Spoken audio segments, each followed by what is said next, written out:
எல்லா மதங்களை விட மூட நம்பிக்கை அதிகமா இருக்கிற மதம் இந்தியாவில் எது தெரியுமா சார்? கிறிஸ்துவ மதம். கிறிஸ்துவ மதம், அதுவும் கிராமங்கள்ல, குக்கிராமம் தோறும் நீங்க போய் பாத்தீங்கன்னா சர்ச் இருக்கு. அவங்க ஒரு ஃபாதர் யார் இருக்கிறாரு, அவர் எண்ணெய் விற்கிறாரு, பேய் ஓட்டுறாரு, அருள் வாக்கு சொல்றாரு, குடும்ப பிரச்சனையை தீர்த்து வைக்கிறாரு. அங்க ஏதாவது பெண்கள் கிடைச்சா அவங்களோட ரிலேஷன்ஷிப்ல இருக்கிறாரு. வீடியோ பதிவை பார்த்துருப்பீங்க. இந்த அம்மா ஒரு சிலருக்கு தெரிஞ்சிருக்கும், ஒரு சிலருக்கு தெரியாமல் கூட இருக்கலாம். இந்த அம்மா என்ன சொல்கிறாங்க அப்படின்னா, மற்ற மார்க்கத்தை விட கிறிஸ்தவத்தில் நிறைய மூடநம்பிக்கைகள் இருக்கிறது என்று சொல்கிறாங்க. லாஸ்ட்டாக ஒரு கருத்து சொல்கிறாங்க, அதுவும் ரொம்ப பயங்கரமான ஒரு கருத்தாக இருந்துச்சு. ஒரு காலத்தில் பிராமணர்கள் தான் இப்படிலாம் செய்வாங்க, ஆனால் இன்றைக்கி கிறிஸ்தவ ஃபாதர்மார்கள் இதை செஞ்சுக்கிட்டு இருக்கிறாங்க அப்படிங்கிற மாதிரி ஒரு பெரிய போடையும் போட்டிருக்கிறாங்க. ஒரிஜினல் கிறிஸ்டியானிட்டி இதுக்கு எதிரானது. இயேசு கிறிஸ்து சொல்றாரு, இந்த கோயில்ல உன்னை ஏமாத்துறான், என்ன வித்து ஏமாத்துறான், அவங்க கிட்ட இருந்து வாங்காத, சாட்டை எடுத்து அடிக்கிறாரு. மக்களுக்கு தவறான விஷயங்களை சொல்லி தரீங்க, உங்களுக்கு ஏதோ ஸ்பெஷல் பவர் இருக்குதா, நீங்களே அந்த காலத்து பிராமணர்கள் பண்ண வேலை எல்லாம் இப்ப கிறிஸ்துவ ஃபாதர் யார் செய்யறாங்க. சரி, இது உண்மையா அப்படின்னு கேட்டா உண்மைதான். எல்லா கிறிஸ்தவர்களும் எல்லா கிறிஸ்தவ போதகர்களும் இப்படி செய்கிறதில்ல. ஆனால் இன்றைக்கி இந்த கரிஸ்மேட்டிக் குரூப் ஒன்று எழும்பியிருக்கு பார்த்தீங்களா, அதில் சில நல்லவர்களும் இருக்கிறாங்க, உண்மையானவர்களும் இருக்கிறாங்க, கர்த்தருக்கு உண்மையாக உழைக்கிறவங்களும் இருக்கிறாங்க. ஆனால் ஒரு மெஜாரிட்டியான குரூப்பு பார்த்தீங்கன்னா இந்த மாதிரி கொஞ்சம் கல்ட்டாக வேதத்தில் இருக்கிற வசனத்தையெல்லாம் ஆவிக்குரிய அர்த்தம் நாங்கள் சொல்கிறோம் அப்படின்னு ரொம்ப ஓவராக போய் பார்த்தீங்கன்னா வித்தியாசமாக தங்களை வல்லமை உள்ளவர்களாக காண்பித்து மக்களை தங்களுக்கு அப்படியே மந்திரிச்சு விட்ட ஒரு கோழி மாதிரி தாம் பின்னால் வரணும் அப்படிங்கிறக்காண்டி தங்களையே மேன்மைப்படுத்தி கொள்ளும்படியாக இந்த மாதிரி நிறைய மூட நம்பிக்கைகளை ஜனங்களுக்குள்ளே விதைக்கிறாங்க. இதை குறித்து நம்ம தொடர்ந்து பேசிட்டு வர்றோம். இதனால் நிறைய நமக்கு எதிர்ப்புகள் வந்திருக்குது, என் மேலே கேஸு கூட விழுந்திருக்குது. ஏன்னா கிறிஸ்தவத்துக்குள்ளே இப்படி நிறைய பேர் மூட நம்பிக்கையை வளர்க்குறாங்க அப்படின்னு நம்ம சொல்லி அவர்களை விமர்சனம் பண்ணினோம்னா உடனே என்ன செய்கிறாங்கன்னா நம்ம மேலே கோவப்படுறாங்க. ஆனால் பைபிளே அவங்களுக்கு விரோதமாக தான் இருக்குது. இயேசு கிறிஸ்துவே அவர்களுக்கு விரோதமாக பல வசனங்களை பேசியிருக்கிறார். அன்னைக்கு இருந்த தீர்க்கதரிசிகள் இப்படிப்பட்ட மூட நம்பிக்கைகளுக்கு விரோதமாக நிறைய பேசியிருக்கிறாங்க. ஸோ வேதமே என்ன செய்யுது, அவர்களை குறித்து பேசுது. அதை நம்ம எடுத்து ஜனங்களுக்கு சொல்லி கொஞ்சம் விழிப்பாக இருங்கய்யா, இயேசுநாதர் பேரை சொல்லிட்டு வந்து ஏதாவது இந்த மாதிரி மூட நம்பிக்கைகளை சொல்லி உங்களை தங்களுக்கு ஆதாயமாக கொள்ளுகிறவர்கள், அதை குறித்து வேதம் பேசுது. இவர்கள் என்ன செய்வாங்களாம், மக்களை தங்களுக்கு ஆதாயமாக தந்திரமான வார்த்தைகளை பேசி நயவசனிப்பாக பேசி என்ன செய்வாங்களாம், அப்படியே நான் கொண்டு வந்துக்குருவாங்க உங்களை. அவங்கக்கிட்ட காசு பார்த்துட்டு தாங்கள் லக்ஸூரியாக கொளுத்து போன ஒரு வாழ்க்கை வாழ்வாங்க. ஆனால் இவங்க செய்கிற வேலை பார்த்தீங்கன்னா பைபிளில் ஆங்காங்கே இருக்கிற வசனங்கள், சம்பவங்கள், சில விஷயங்கள் எல்லாம் இஷ்டத்துக்கு விளக்கப்படுத்துறது. ஆவிக்குரிய விளக்கம் அப்படின்னு பார்த்தீங்கன்னா அப்படி அதைத்தான் இந்த அம்மா சொல்கிறாங்க. நிறையா பாஸ்டர்கள் என்ன விற்கிறாங்களாம், என்ன விற்கிறாங்களாம், நிறையா பாஸ்டர் கைக்கூட்ட விற்கிறான். நிறைய நான் சொல்கிறேங்க, திருப்பூரில் ஒரு சில பாஸ்டர்கள் பார்த்தீங்கன்னா எலும்பிச்சம்பழம் ஜெபம் பண்ணி கொடுக்குறான். இந்து மக்கள் தேங்காயை ஓட்டு மேலே கட்டி வைப்பாங்க, பார்த்துருப்பீங்க. அதே மாதிரி இவர் என்ன பாட்டில் ஜெபம் பண்ணி அதை ஒரு துணியில் முடித்து என்ன செய்கிறாங்கன்னா ஓட்டில் கட்டி வைங்க அப்படின்னு சொல்கிறாங்க. தாராபுரத்தில் பாஸ்டர்லாம் இருக்கிறார். இங்கே திருப்பூர் கேஸ்லாம் பார்த்தீங்கன்னா அங்கே போயிட்டு வரும். ஏன் இங்கே திருப்பூர் சூலூரில் பிரபலமான ஒரு போதகர் இருக்கார். அந்த ஆள் பார்த்தீங்கன்னா என்ன பாட்டில் விற்கிறது, கட்சி கைக்குட்டை விற்கிறது. நல்லா கவனிங்க, அன்னைக்கு வியாதி உள்ளவர்கள் மேலே எண்ணெய் பூசி ஜெபம் பண்ணாங்க. உங்களில் ஒருவன் வியாதிப்பட்டால் சபை மூப்பர்களை வரவழைப்பானாக, அவர்கள் கர்த்தருடைய நாமத்திலே எண்ணெய் பூசி ஜெபிப்பார்கள். அப்போ எண்ணெய் பூசி ஜெபிச்சாங்க அன்னைக்கு. அது நம்ம செய்யலாம், தப்பு கிடையாது. ஆனால் எண்ணெயில் வல்லமை இல்லை. நல்லா கவனிங்க, எண்ணெய் பூசி ஜெபிக்க வசனம் சொல்லுது, ஆனால் எண்ணெய்க்குள் வல்லமை இருக்குது என்று வேதம் போதிக்கலை. அது மாதிரி எண்ணெய் பாட்டில் ஜெபம் பண்ணி ஊழியர்கள் ஏதாவது கொடுத்து விட்டாங்களா மக்களுக்கு? அப்படிலாம் அவங்க கொடுத்து விடலை. ஸோ மூப்பர்களை வரவழைச்சி எண்ணெய் பூசி ஜெபம் பண்ணணுன்னு தான் அங்கே பைபிளில் இருக்குது. அதை தான் செஞ்சுருக்கிறாங்களே ஒழிய எண்ணெயை ஜெபம் பண்ணி ஒரு 10 ஊழியக்காரங்கடி பவரை உள்ளே இறக்கி அப்படியே மக்கள்கிட்ட கொடு அப்படின்லாம் சொல்லலை. கர்ச்சீப்பை விலைக்கு வாங்கிட்டு வந்து அந்த கர்ச்சீப்புக்குள்ளே பவரை இறக்கி எல்லாம் ஊருக்கு கொடுத்து விடு, அந்த வல்லமை உள்ள கர்ச்சீப்பு, அபிஷேக கர்ச்சீப்பு, அந்த கர்ச்சீப்பை தூக்கி மேலே போட்டால் போதும், வியாதி பறந்துடும், பேய் ஓடிடும், அந்த மாதிரி யாரும் போதிக்கலை. அப்போ நல்லா கவனிங்க, பவுலடிகளை கர்த்தர் பயன்படுத்தும் போது பவுலடிகளை உருமாலை எடுத்து போடுறாங்க. பேதுருடைய நிழல் தொட்டு கர்த்தர் அந்த நாளில் சுகமாக்குறார். இதெல்லாம் அன்னைக்கு நடந்த ஒரு சம்பவம். அவர்களை தேவன் அப்படி பயன்படுத்தினார். அதனால் எடுத்துக்கிட்டு இன்றைக்கி கர்ச்சீப்பை வியாபாரமாக பண்ணுறதோ, எண்ணெயை வியாபாரமாக பண்ணுறதோ, எலுமிச்சம்பழத்தை வியாபாரமாக பண்ணுறதோ இதை குறித்து வேதம் பேசலை. அப்போ எப்படி மயக்கிறாங்கன்னு பாருங்களேன். பைபிளில் ஒரு விஷயம் இருக்குது, ஆனால் அவங்க அந்த பகுதியை இஷ்டத்துக்கு பயன்படுத்தி அதை வியாபாரமாக மாற்றுவது, அது மூலியமாக காசு வசூல் பண்ணுவது. எங்கேயுமே வேத புத்தகத்தில் கர்ச்சீப்பையோ எண்ணெயோ அவங்க விற்கலை. அதுதான் இங்கே நம்ம தப்புன்னு சொல்கிறோம். எண்ணெய் பூசி ஜெபிக்கிறது நம்ம தப்புன்னு சொல்லலை, எண்ணெய் பாட்டில் விற்கிறது தப்புங்கிறோம். கைக்குட்டையை போட்டு எங்கள் இந்த கைக்குட்டை மேலே அபிஷேகம் இருக்குது அப்படின்னு மக்கள் மூஞ்சியில் வைக்காத, தலையில் வைக்காத, அதெல்லாம் பெரிய ஏமாற்று வேலை. ஒரு பக்தி வசத்தில் சில மக்கள் துள்ளலாம், அது எல்லா இடத்துலையும் துள்ளுவாங்க. ஏன்னா பக்தி அப்படிங்கிற ஒன்று பார்த்தீங்கன்னா சில நேரங்களில் மனிதர்களை முட்டாளாக்கும். அப்படி முட்டாளாக்கும் போது ஒரு பாஸ்டர் கையை வைக்கும்போது ஏதோ இறங்குவதை போல தானாக உணர்ந்து கொண்டு அப்படி துடித்து உழுவாங்க. அது கோயில்களே நீங்கள் பார்க்க முடியும். அப்படியே போய் திருநூறை தட விடணும்னா சிலர்லாம் பார்த்தா 4 அடி தள்ளி விடுவான். எத்தனை பேரில் பார்க்குறோம். அதே மாதிரி அறிவியல் சார்ந்து இன்றைக்கி பார்த்தீங்கன்னா அதுக்குன்னு சில விஷயங்கள் இருக்குது. அவங்க இப்படி தான் போய் தலையில் கை வைக்கும்போது தன்னால் கீழே விடுறான். ஏன்னா அந்த காந்த ஈர்ப்பு சக்தி உடலில் எப்போவுமே இருக்கும். அப்போ அந்த காந்த ஈர்ப்பு விசையை நம்ம அந்த கையை கொண்டு போய் இப்படி நெற்றியில் வைக்கும்போது எதிரெதிர் துருவங்கள் படும்போது விலகி போகுதுங்கிறது இயற்கை. அப்போ நம்ம உடம்புலையும் அந்த காந்த ஈர்ப்பு சக்தி இருக்கிறனால சம்டைம் பலருக்கு பார்த்திங்கன்னா இதை உணரக்கூடிய ஆற்றல் இருக்கும்போது யாரோ தள்ளுற மாதிரி இருக்கும். அதுங்க நிறைய பேர் என்ன செஞ்சிட்டாங்கன்னா கடவுளுடைய வல்லமை நினச்சிக்கிட்டு கீழே விழுகிறது. பைபிளில் கீழே விழுந்ததெல்லாம் என்ன விழுந்திருக்கிறாங்க, பேய் பிடிச்சவன் தான் விழுந்திருக்கிறான். விழும்போது பேய் உடனடியாக ஓடி இருக்கிறது. அதுக்கப்புறம் அவங்கள பேயெல்லாம் பிடிக்கலை. அப்படி தான் நம்ம பார்க்குறோம். ஆனால் இப்படி எல்லாம் சில சம்பவங்கள் எடுத்துக்கொண்டு ஒரு போலியான மூட நம்பிக்கைகளுக்குள்ளே இன்றைக்கி கிறிஸ்தவத்தை சிலர் செய்து கொண்டிருக்கிறாங்க, பலரை ஏமாற்றி கொண்டிருக்கிறாங்க. அதுதான் இந்த அம்மாவும் சொல்லுது. ஆக இந்த அம்மாலாம் இன்றைக்கி கிறிஸ்தவத்தை குறித்து பேசக்கூடிய ஒரு நிலைமை வந்துருச்சுன்னா தயவு செஞ்சு மறந்துருமுங்க. ஆண்டவர் ஆண்டவர் தான் சொல்லுவார். இப்போ தம்முடைய பிள்ளைகளை வச்சு சொல்லும்போது நீங்கள் மறந்துருமில்லைன்னா உலக மக்களே என்ன செய்வான். ஆமாம், ஒரு காலத்தில் கிறிஸ்தவ மிஷனரிகள் தான் இந்து மக்களுக்குள்ளே இருக்கிற மூட நம்பிக்கைகளை விமர்சனம் பண்ணி பேசினாங்க, அதுக்கு விதமாக போராடினாங்க, சட்டம் போட்டு அவங்களெல்லாம் தடுத்து எத்தனையோ மூட நம்பிக்கைகளை என்ன செஞ்சாங்க, இந்த தேசத்தில் சாபமாக இருளாக இருந்த மூட நம்பிக்கைகள்லாம் போக்குனாங்க. இன்றைக்கி கிறிஸ்தவத்துக்குள்ளேயே அது இன்றைக்கி பெருக்க இருக்க ஆரம்பிச்சிருச்சு. இன்னும் இதை எப்படி அழிக்கிறது? அப்போ எங்களை மாதிரி ஒரு ஆளை இதுக்குள்ளேயே இருந்து ஆண்டவர் என்ன செய்வார், எழுப்பி கண்டிக்க வைப்பார். ஆக இது போன்ற நபர்கள் சொல்கிற விஷயங்களை பார்க்கும்போது சில கிறிஸ்தவர்களுக்கு கொஞ்சம் கோபமாக இருக்கலாம். ஆனால் அவங்க சொல்கிறதுல உண்மை இருக்குது. இன்றைக்கி பல ஊழியர்கள் கிறிஸ்தவ மக்களிடத்திலே மூட நம்பிக்கை விதைத்து கொண்டு தான் இருக்கிறாங்க. இந்த இடத்துக்கு வந்தால் தான் உனக்கு ஆசீர்வாதம். ஒரு பில்டிங்கை கட்டி வச்சுக்கிடுவாங்க. அந்த பில்டிங்குள்ளே அங்கே ஜெபம் பண்ணால் தான் உனக்கு நன்மை நடக்கும், ஆசீர்வாதம் நடக்கும் அப்படின்னு கதை கட்டி வச்சுருக்கிறான். மக்கள் பார்த்தீங்கன்னா அந்த ஜெப கோபுரத்துக்கு போய் ஜெபம் பண்ணுறது. ஏன்னா அங்கே போனால் தான், வீட்டுக்குள்ளேருந்து ஜெபம் பண்ணாலும் கர்த்தர் கேட்க மாட்டார். ஆனால் கர்த்தர் என்ன சொல்கிறாரு, ஆமாம் நீ என்ன செய்ய, அறை வீட்டுக்குள், உன் அறை வீட்டுக்குள் பிரவேசித்து அந்தரங்கத்திலே பார்க்கிற பிதாவினிடத்திலே நீ என்ன செய்ய, ஜெபம் பண்ணு, வெளியரங்கமாய் உனக்கு அவர் பலனளிப்பார். இப்படி வேதவசனம் சொல்லுது. ஆனால் இன்றைக்கி நிறைய பேர் போதும் பாருங்கள், ஜெப கோபுரம் கட்டி வச்சுருப்பான். அதுக்கு தாய் வீடு, அந்த வீடு, இந்த வீடுன்னு ஏதாவது நல்ல வசீகரமான ஒரு பேரை வச்சுக்கிட்டு இங்கே ஜெபம் பண்ணால் உனக்கு அற்புதம் நடக்கும் சொல்கிறது. அப்படி ஒரு 1000 பேர் அங்கே கூட்டமாக அந்த நம்பிக்கையில் போகும்போது ஒரு 10 பேருக்கு நடக்குந்தானே, எதாச்சியாக நடக்கும் தானே, ஏதோ கடவுளுடைய கிருபையிலே நடக்குதுன்னு வச்சுக்கிங்களேன். ஏன்னா கடவுள் கிருபை உள்ளவர். அங்கே போனனால கொடுக்கல, ஏதோ இறக்கப்பட்டு கொடுத்துறாருன்னு வச்சுங்களேன். அந்த 10 பேரை வச்சு விளம்பரம் பண்ணி என்ன செஞ்சுறது, அவங்க ஜெப கோபுரத்துக்கு ஆட்களை தேடிக்கிறது. அங்கே ஏதோ பவர் இருக்கிற மாதிரி காமிச்சிக்கிறது.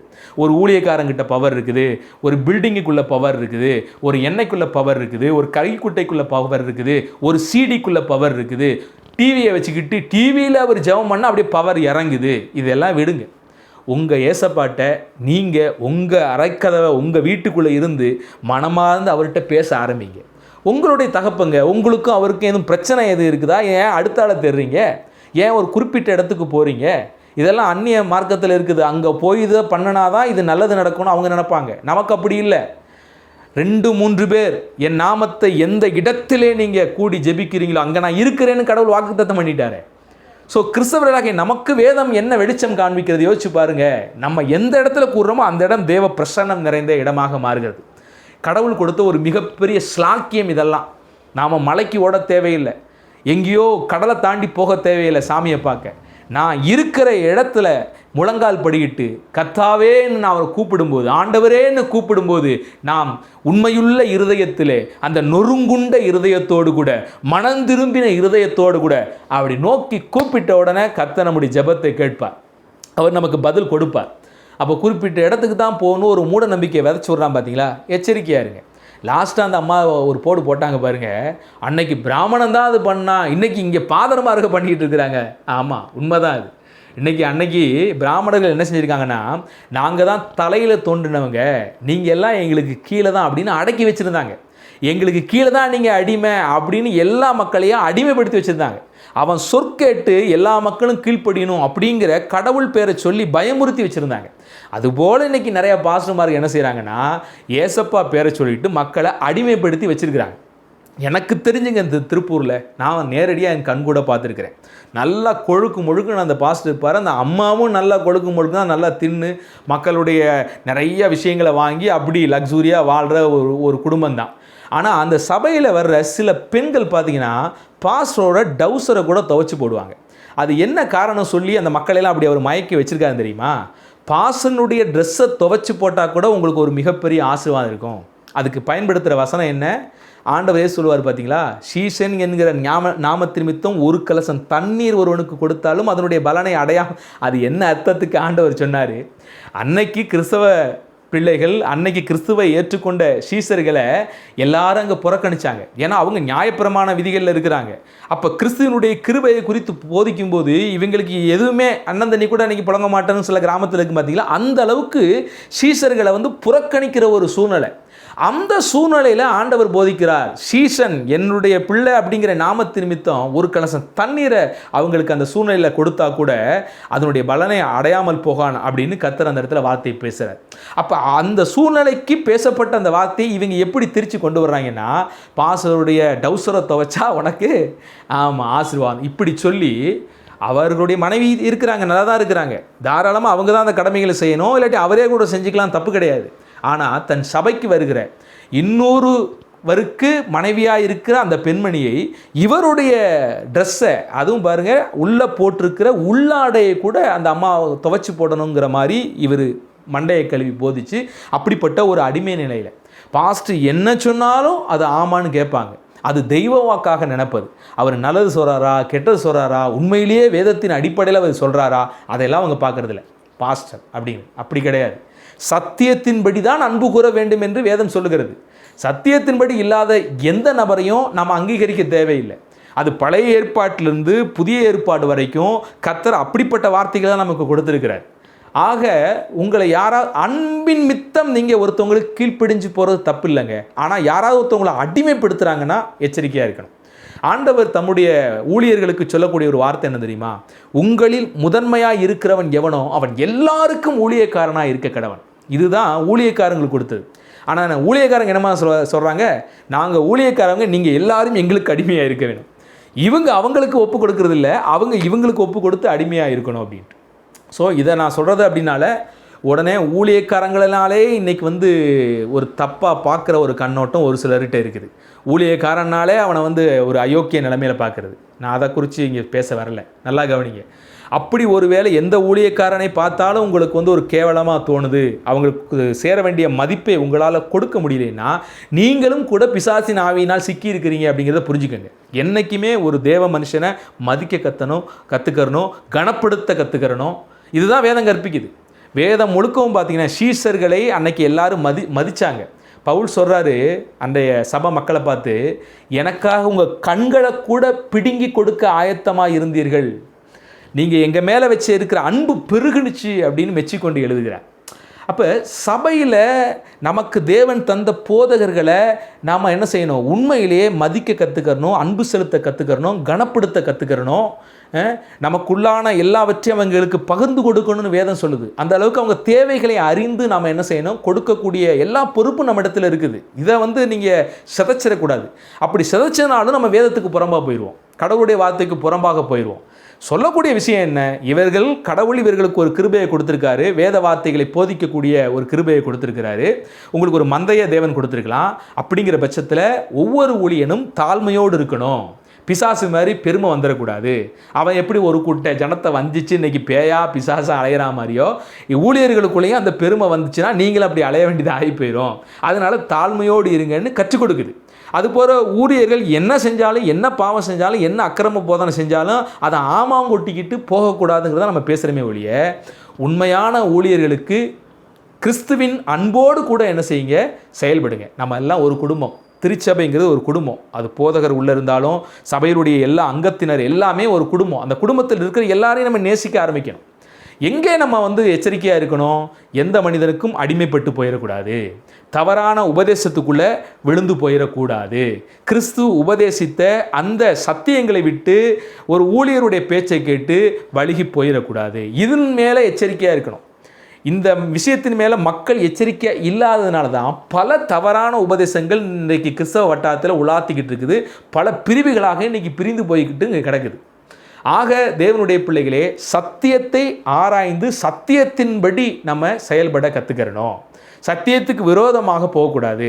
ஒரு பக்கத்து சில பாஸ்டர்கள் தவறு செய்கிறாங்க அப்படிங்கிறக்காண்டி ஒட்டுமொத்த ஊழியர்களுமே தவறாக பார்க்கக்கூடிய விஷயம், அவங்களுக்கு மதிப்பை கொடுக்கக்கூடாத அந்த மனநிலைமைக்கு நம்ம போயிடக்கூடாது.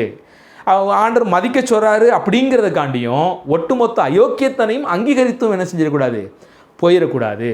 ஆக கற்றுக்கங்க இதை. ஸோ வெளியே உள்ளவங்க நம்மளை பார்த்து குற்றம் சாட்டப்படாதபடிக்கு நம்ம வாழணும் அப்படின்னு தான் வேதம் சொல்லுது. கர்த்தருடைய வார்த்தை தெளிவாக சொல்லுது. மற்றவர்கள் நம்முடைய நற்கிரியைகளை பார்த்து என்ன செய்யணுமா, தேவனை மகிமைப்படுத்தணுமா. அந்த அளவுக்கு தான் நம்முடைய வாழ்க்கை இருக்கணுமே ஒழிய, நம்மளை பார்த்து மூட நம்பிக்கை நிறைஞ்சவன், நம்மளை பார்த்து இன்றைக்கி வந்து அன்னைக்கு பிராமணன் செஞ்ச மாதிரி இவங்க இன்றைக்கி செஞ்சுட்டு இருக்கிறாங்க, அது போன்ற ஒரு பேச்சுக்கள் வராதபடி போதவர்கள் எச்சரிக்கையாக இருங்க. சொல்லுகிற நபர் மேலே கோவப்படாதீங்க. இன்றைக்கி அந்த சூழ்நிலைகள் பலரிடத்தில் இருக்கிறது அப்படிங்கிறது தான் உண்மை. அப்போ ஆண்டவர் யாரோ ஒருவர் மூலியமாக தவறை சுட்டி காட்டும்போது உடனடியாக மனம் திரும்புவது தான் கிறிஸ்தவம். உண்மையிலேயே நீங்கள் கிறிஸ்தவராக இருந்தீர்களானால் அந்த சுட்டி காட்டப்படும் தவறுகள் நடக்கும் பட்சத்தில் அதை அப்படியே ஏற்றுக்கிறணும், அதை விட்டு மனம் திரும்ப முயற்சி பண்ணணும்.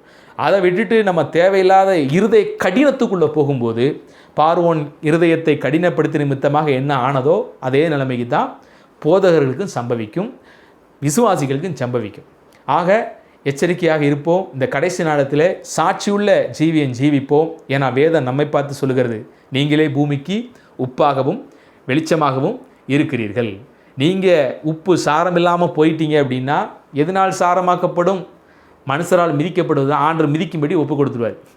ஆக நம்ம இவைகளெல்லாம் சரியாக புரிந்து கொண்டு வெளிச்சம் வீசுவோம், உப்பாக இந்த பூமிக்கு இருப்போம், மற்றவர்கள் முன்பாக நற்கிரியைகளை செய்து சாட்சியாக வாழ்வோம். நம்ம நம்புகிறது, நம்ம விசுவாசிக்கிற சில விஷயங்கள் அது உண்மையிலேயே விசுவாசமாக மூட நம்பிக்கையா மூட நம்பிக்கையா, இவைகள் மேலே ரொம்ப கருத்துள்ளதாக இருப்போம். ஏதாவது மூட நம்பிக்கை மாதிரி வச்சுருந்தோம்னா தயவு செஞ்சு இப்போயே அதெல்லாம் தூக்கி போடுது.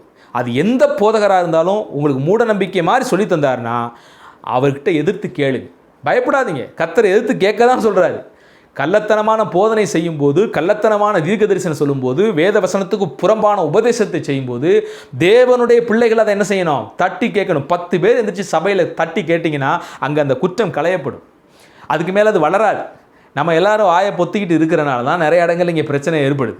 ஸோ எந்த இடத்துல அமைதியாக இருக்கணுமோ அந்த இடத்துல அமைதியாக இருக்கிறது இல்லை, ஒன்றுமில்லாத சின்ன சின்ன விஷயத்துக்கு போய் சண்டையை கட்டுறது.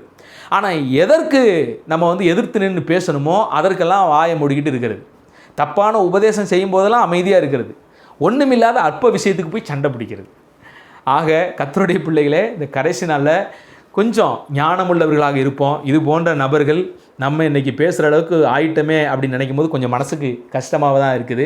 ஆனாலும் இந்த சமயத்தில் நம்ம சிந்தித்து ஒவ்வொருவரும் இதை பார்த்து கொண்டு இருக்கிறவங்ககிட்ட ஏதாவது அப்படி மூடநம்பிக்கை சார்ந்த விஷயங்கள் காணப்பட்டதே ஆனால் பக்திங்கிற ரீதியில் இஷ்டத்துக்கு ஏதாவது பைபிள் இருக்கிற வசனத்தை காரணம் காட்டிக்கிட்டு ஏதாவது மூடத்தனமான விஷயங்களுக்குள்ளே நீங்கள் வளர்ந்து போயிருந்தீங்கன்னா ரொம்ப எச்சரிக்கையாக இருங்க. மெயினாக போதகர்கள் விசுவாசிகள் எவ்வளவு கொடுப்பாங்களோ அவ்வளவு தான் ஆசீர்வாதம் அப்படின்னு சொல்கிற சிலரெல்லாம் போதிக்கிறீங்க பார்த்தீங்களா, மிகப்பெரிய மூட நம்பிக்கை.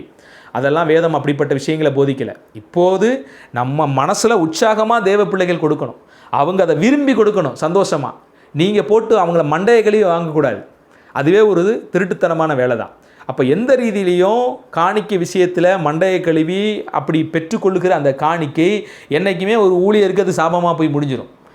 தேவனுடைய பிள்ளைகளாக நம்முடைய தேவைகளை அறிந்து அவர்கள் உற்சாகமாக, இந்த ஊழியர் உண்மையாக ஊழியம் செய்கிறார், இந்த ஊழியருடைய வாயிலிருந்து வருகிறவைகள் சத்தியமாக இருக்கிறது, இந்த ஊழியர்களுக்கு நிறைய தேவை இருக்குது, அப்போ நம்ம கொடுப்போன்னு கடவுளுடைய ஆவியானவர் ஏவி அவங்க நம்ம தேவைகளை சந்திக்க வைப்பார் பார்த்தீங்களா, அதுதான் அவங்களுக்கு ஆசீர்வாதம். அதை பெற்றுக்கொள்ளும் போது ஊழியர்களாகிய நமக்கும் ஆசீர்வாதம்.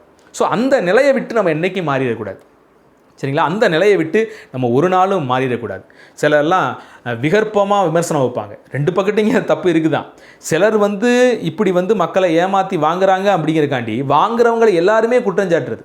வாங்குறவர்கள் வாங்குறாங்க தான், வாங்கி அவங்க என்ன செய்கிறாங்க, உண்மையிலேயே தேவ பணிக்காக ஊழியம் செய்கிறாங்களா? தாராளமாக அவர்களுக்கு நீங்கள் கொடுங்க.